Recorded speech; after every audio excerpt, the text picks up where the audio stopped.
বাঁশবেড়িয়ায় তৃণমূল কংগ্রেসে ভাঙন, বিজেপিতে যোগ দিলেন কংগ্রেস থেকেও। বিজেপি হুগলি সাংগঠনিক জেলা অফিসে বিজেপিতে যোগ দেন তৃণমূল ও কংগ্রেস ছেড়ে প্রায় 25 জন।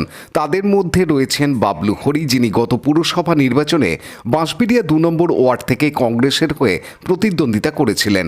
বিজেপি হুগলি সাংগঠনিক জেলার সভাপতি গৌতম চট্টোপাধ্যায় বলেন, আগামী বিধানসভা নির্বাচনে বিজেপির হাতকে শক্ত করতে বাঁশবেড়িয়া পুরসভা অঞ্চল থেকে তৃণমূল ও কংগ্রেস ছেড়ে আজ যোগদান করেছেন। সবাইকে আমরা বিজেপি পরিবারে স্বাগত জানিয়েছি। আগামী দিনে যারা বিজেপিতে আসতে চান তাদের সবাইকে স্বাগত। বিজেপি সভাপতি পতাকা তুলে দেন যোগদানকারীদের হাতে। হ্যাঁ দাদা, আজকে দেখা গেল যোগদান কি বিষয় নিয়ে? আজকে আমাদের ভারতীয় জনতা পার্টির আমাদের পরিবারে বাঁশবেড়িয়া মণ্ডল থেকে বিভিন্ন ওয়ার্ড থেকে আজকে আমাদের মণ্ডল সভাপতি সুরেশ চৌধুরী, রানা মুখার্জি এবং গণেশ ঘণ্টাই এদের নেতৃত্বে আজকে প্রায় 25 জনের বেশি আমাদের ভাই জয়েন করলো। যারা তৃণমূল কংগ্রেস থেকে এবং কংগ্রেস থেকে আমরা ভারতীয় জনতা পার্টির পরিবারে প্রত্যেককে স্বাগত জানাই এবং আগামী দিনে আমরা বাংলায় যে সোনার বাংলা তৈরি করব তার জন্য আমি সবাইকেই আহ্বান জানাচ্ছি, তারা ভারতীয় জনতা পার্টির সাথে কাজ করবে এবং তাদের আমরা গ্রহণ করলাম। তৃণমূল থেকে কতজন এলো? আপনার সব মিলিয়ে 20-25 জন মতো হবে। তৃণমূল থেকে হয়তো 18-20 জন। তারা সক্রিয়ভাবে কি তৃণমূল কংগ্রেস করতো? হ্যাঁ, সক্রিয়ভাবে তৃণমূল কংগ্রেস করতো। এবং কংগ্রেসেরও দেখা গেল একজন প্রার্থী যিনি ছিলেন, কংগ্রেস একজন প্রার্থী ছিল, সেও জয়েন করেছে। হঠাৎ দেখা গেল যে একদম এক বছর পরে বিধানসভা নির্বাচন, তার আগে তৃণমূল এবং কংগ্রেস ছেড়ে বিজেপি দলে। দেখুন, আমাদের তৃণমূল বা কংগ্রেস যে কোনো পার্টি থেকেই আসুক না কেন, আমরা কর্মীদের আমরা সবসময় নেব এবং যারা সত্যি করে কাজটা করেছে তারা বিগত পার্টিতে তাদের কোনো সম্মান পায়নি, তারা কোনো গুরুত্ব পায়নি এবং সেখানে চতুর্দিকে দুর্নীতি, সেই দুর্নীতি তাদের পছন্দ নয়। সেই জন্য দুর্নীতি ছেড়ে তারা আজকে ভারতীয় জনতা পার্টিতে এসছে, যেখানে দুর্নীতি পাবে না এবং আমরা প্রত্যেককে একটা বাংলার মানুষকে আমরা সুশাসন দেবো। দুর্নীতি যারা বিজেপিতে যোগ দেন তাদের বক্তব্য, দুর্নীতি মুক্ত সমাজ করতে কাজ করতে চান বলেই বিজেপিতে যোগ দিয়েছেন। দর্শকগুলো আমার ভালো লাগছে, তাই জন্য আজকে বিজেপি পতাকা তলে এসেছি। আপনি কি সক্রিয়ভাবে তৃণমূল করতেন? আমি প্রথম দিকে সক্রিয়ভাবে তৃণমূল করতাম, তারপর আমি বসে গেছিলাম, আমি কোনো পার্টি করতাম না। কিন্তু এখন বিজেপির যে নীতিগত দিকগুলো আমার ভালো লাগার জন্য, বা এই যে দেশের জন্য অপারেশন সিঁদুর, এই যে একটা জিনিস যা করেছে নরেন্দ্র মোদী, তার আদর্শে আমি আজকে বিজেপিতে যোগ দিয়েছি। কেন তৃণমূল তো আগে করতেন, কেন হঠাৎ করে বসে আপনি? তাদের নীতি বা আদর্শ বা নোংরামো আমার কোনো কিছু ভালো লাগেনি, ওই জন্য আমি বসে গেছি। সামনেই তো বিধানসভা নির্বাচন রয়েছে, একটা বছর মানে কিছু মাস পেরোলেই।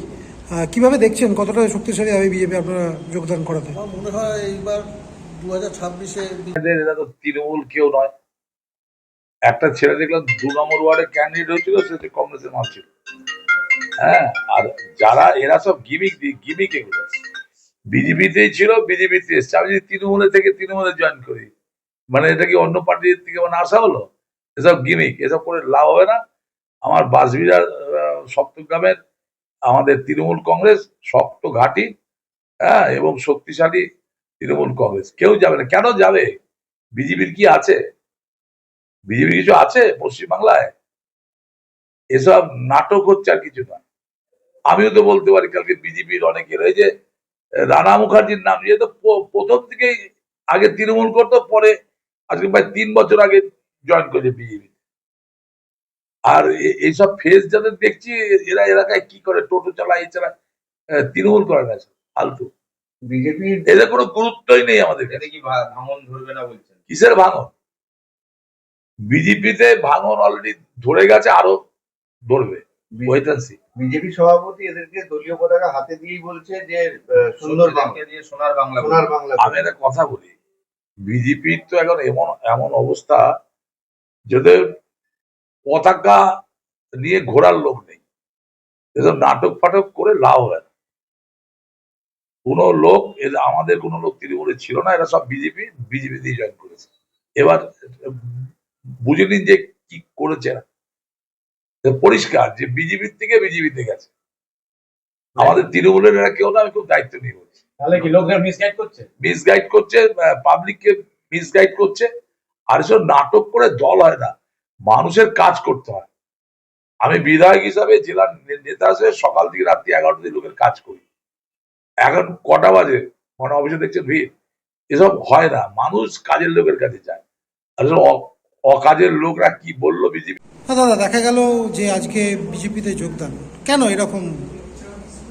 আম, বলতে গেলে আমি অনেকেই আদর্শ যেটা বলে আমার দেশের প্রতি একটা সম্মান যে কথা, তারপরে জাতীয় আমাদের হিন্দু সমাজের প্রতি একটা যে সম্মান, সেই সম্মানটা আমি বিজেপিতে আগেও দেখেছি কংগ্রেসে থাকাকালীন। আর রিসেন্টলি যে অপারেশন সিন্দুর হয়েছে সেটা দেখলাম সামনে, চোখের সামনে, যেটা হওয়ার দরকার ছিল, দেশের যেটা একটা সশক্ত নেতৃত্বের যেটা দরকার ছিল, ওটা আমি প্রধানমন্ত্রীর মধ্যে, আমাদের আদরণীয় প্রধানমন্ত্রীর মধ্যে ওটা দেখতে পাচ্ছি। আর আমি এটা বুঝতে পারছি যে যদি আমাকে অ্যাক্টিভলি আমার সোসাইটির জন্য, আমার সমাজের জন্য বা আমার হিন্দু ভাই বোনের জন্য, প্রত্যেকের জন্য যদি দেশকে ভালো জায়গায় নিয়ে যেতে হয়, তাহলে আমাকে এরকম একটা পতাকার নিচে থাকতে হবে, আসতে হবে, যেখান থেকে নাকি আমি আমার পুরো দেশের জন্য কিছু একটা করতে পারবো, একটা দুর্নীতিমুক্ত সমাজ, একটা সোসাইটির মধ্যে আমি আমার কন্ট্রিবিউশন করতে পারবো। পলিটিক্সে আসার বা যে কোনো ইলেকশনে, আমি যে গত 2022 সালে আমি যখন ইলেকশনে দাঁড়িয়েছিলাম, তখনও আমার নির্দেশ এটা ছিল না যে আমি পলিটিক্যাল ইন্টারেস্ট পাবো, আমি আমার সোসাইটিতে কিছু পজিটিভ কন্ট্রিবিউশন করতে চাইছিলাম অ্যাজ এ হিউম্যান বিং।